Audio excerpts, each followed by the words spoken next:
Welcome back to another video, Overemployment Army. Today we're going to be talking about how to land a remote job in 2026. So if you've been sending out application after application and hearing nothing back, no rejection, no reply, just silence, this video is going to fix that. Because the problem almost certainly isn't you. The game has changed and nobody handed you the new rules. Today we're going to be giving you the full 2026 system, the resume that actually gets seen, how to use it to apply on LinkedIn the right way, and the exact moves that turn applied and ghosted into I booked an interview. If you guys are ready to make your dream resume that actually works and lands you interviews, hit subscribe and let's get into it. Here's the part that nobody tells you. So look at the number on the screen here. Up to 75% of resumes get filtered out before a human ever lays eyes on them. Think about that for a second. 3 out of 4. Killed by software, not a person. Even worse, if the job is remote, it makes it even more brutal. Remote roles pull in about 2.5 times more applicants than in-office jobs. So not just in a pile, you're in a massive pile, and the machine is judging you first. A single corporate posting can pull up to 250 plus applications easy. So like it says right here, if you're applying to 200 jobs and getting nothing, you're not unlucky. You're just playing the game wrong. The good news is though, once you understand the machine, you can beat it. Now, let's actually go meet the machine that's actually reading your resume.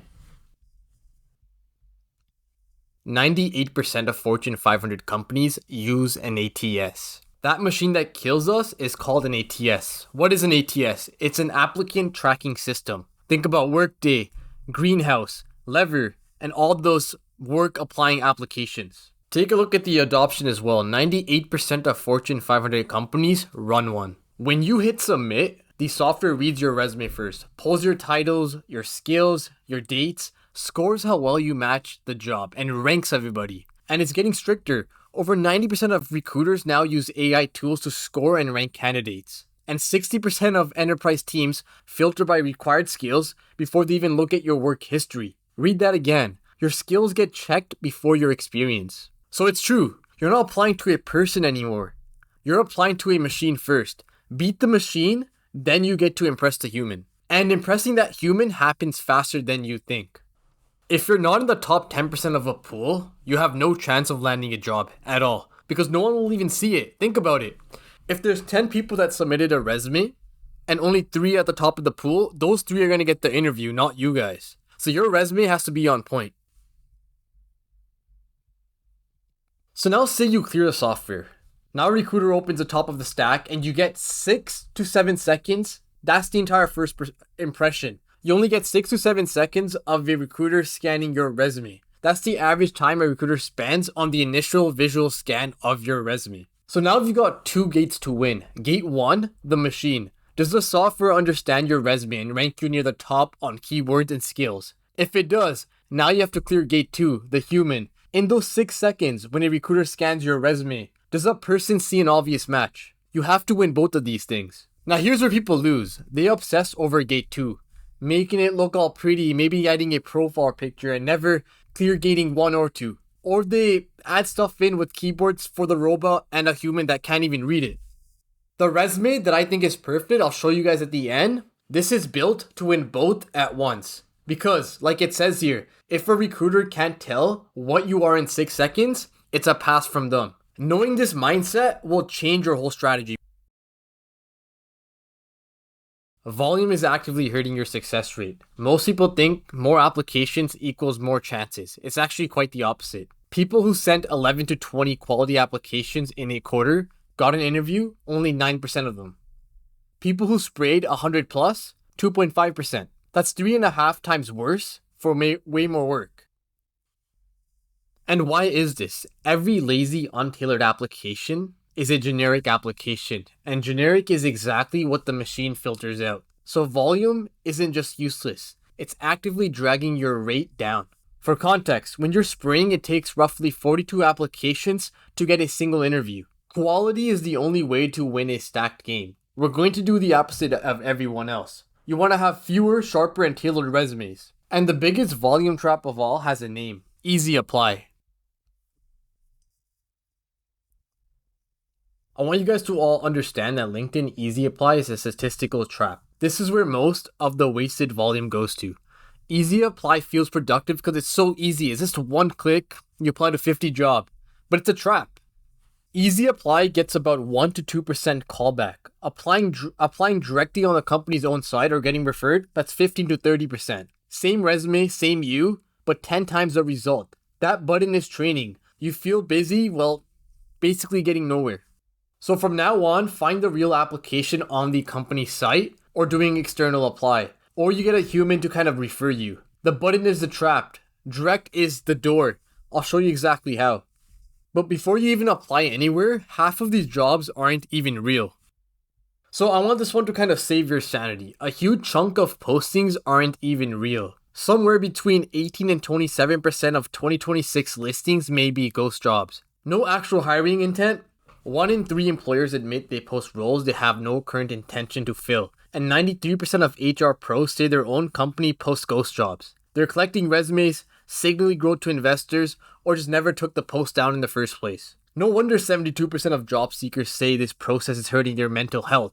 A ton of that is grinding on jobs that were never real. So go ahead and protect your energy. Go for fresh postings posted within the last 24 hours. Roles within a visible hiring team. Companies clearly hiring right now. If it's a remote role, it has to be reposted for maybe 3 months straight. If it is posted for 3 months straight, walk away. Your effort is the asset here. Spend it on real shots. Don't waste your time.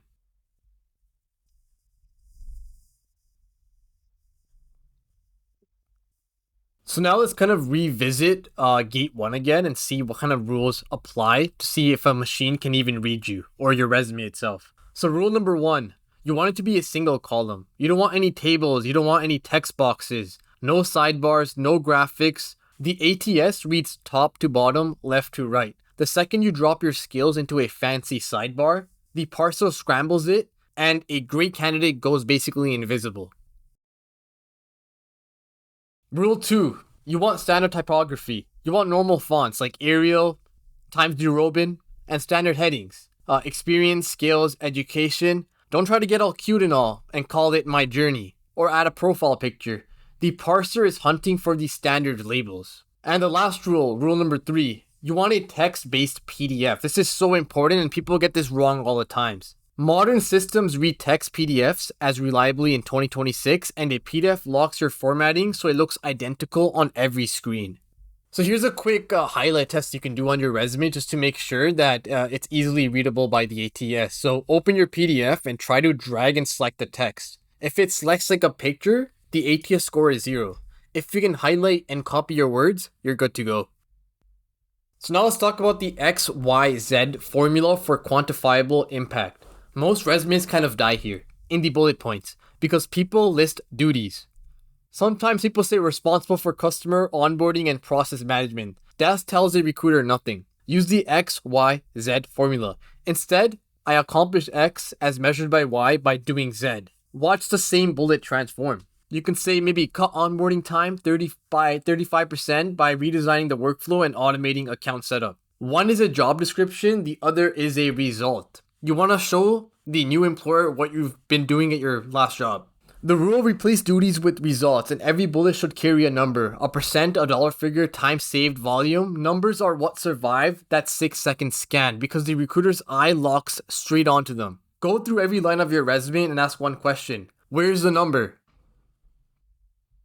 Now let's turn all of this into a plan you can run this week. Let's work on your 2026 action plan. So move number 1, and this is the big one. I want you guys to pick one lane. So build one ideal resume that I'll show you in the next slide for one target role. Stop changing what you are every 2 weeks. If you're in solutions engineering, software engineering, cybersecurity engineering, stick to one. I say it constantly. Monday you're a solutions engineer. Wednesday you want to rewrite everything for a software engineer resume. Friday you're applying to IT support. Every switch you're going to do is going to reset you back to level 1. New keywords, new story, new interview prep, and the machine can't rank a moving target. A resume that is clearly one thing beats a resume that's kind of 3 things. So you want one resume that is for a specific lane. Do that first. Move number 2, I want you guys to target deeply. Pick 10 to 20 companies you actually want. Go deep, not wide. Tailor every single application. About 10 minutes each. swapping in that posting's keyword. So tailoring doesn't have to be too crazy, right? So the main thing I would tailor isn't the job duties, whatever type of bullet points you're gonna have. It's gonna be the key skills that you're gonna have. Whatever key skills are included in the job description, add them to your resume. That's all you have to do for those. This is a difference between getting ranked number 1 to being ranked in the bottom percentile of the whole application pool. Move number 3, add a human touch. After you apply, find the recruiter or someone on the team and send a short, no pressure DM. Just say something like, "Hi, just applied for the role. Here's the one thing I'd bring. Happy to share more. If you guys want to meet, I'd love to meet as well." Something very simple. That one message pulls you out of the 250 resume pile that they have. LinkedIn already gives, I think, about 1 to 4 free credits a month. So you guys could 100% take use of that as well. The whole point of this video is to stop being a name in a pile and start being the obvious yes. And the mindset that makes it work, pick your lane and keep moving. Luck favors a person who keeps showing up in one direction. Same lane, more at-bats, and the luck always shows up. It always does. Alright, enough theory. Let's show you exactly what the ideal resume looks like. Alright, so let's kind of break this resume down a little bit. So obviously I've used a lot of filler word here because this is just an example. So I just want you guys to kind of analyze what the perfect resume will look like. So line number 1, you want your name. Very simple. Don't use any fancy fonts here. Just your first name, your last name, and that's it. The second line, you want your LinkedIn. You want your email. You want your phone number. Don't add your address in here. Don't say where you live. You don't need any of that stuff in your resume. Simple as this. Keep it very simple. Right after that, you want your skills. And this is, a lot of people say there's a lot of skills on this resume, but that's what is going to add you to the top of the ATS rankings, right? Why is that? Because all these skills here is what the ATS looks for. It wants to see what kind of skills you have. So add as many skills as you can to this section, organize it, make it look good, and categorize all of this stuff. Look at the job description you're applying for. What type of skills do they have listed in that job description? Add those right here. So this is one great example of how to do it. Right after that, I see a lot of people have their education or a professional summary. You don't need any of that, and that's just a waste of time to have on your resume. You don't want to waste white space. Look how much white space and blank space I have on this resume. You don't see any because we're making use of every single word and every single column and every single space on this resume. Why? Because we wanted to pass on the ATS. That's our main goal here. So look at this. It's very organized. If someone's scanning this for 6 seconds, they see exactly which company I worked for, what skills I have, what my education is, what my name is, what my LinkedIn is, and everything that you need is all present on this resume in an organized fashion.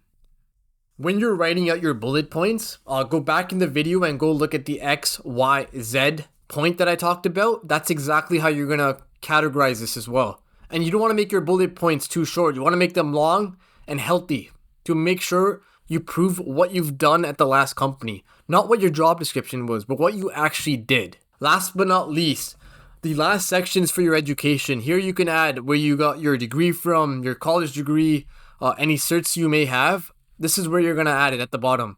If you have more than 10 years of experience, your resume could overflow to 2 pages, and that's totally okay. I would recommend to keep your resume 1 page, but if you actually can't fit everything on 1 page, it's okay for it to overflow to 2 pages. But if you are doing that, make sure you're using up the whole second page as well, or as much as you can. Otherwise, it looks weird if you're using 1 full page and maybe a quarter of the second page. If you guys are interested in getting this resume, join the school community below. It's in the description and it's in the pinned comment below. Take a look at that and join. And I'll drop this resume template there and you guys go ahead and check that out. Thanks for watching and I'll see you guys in the next video.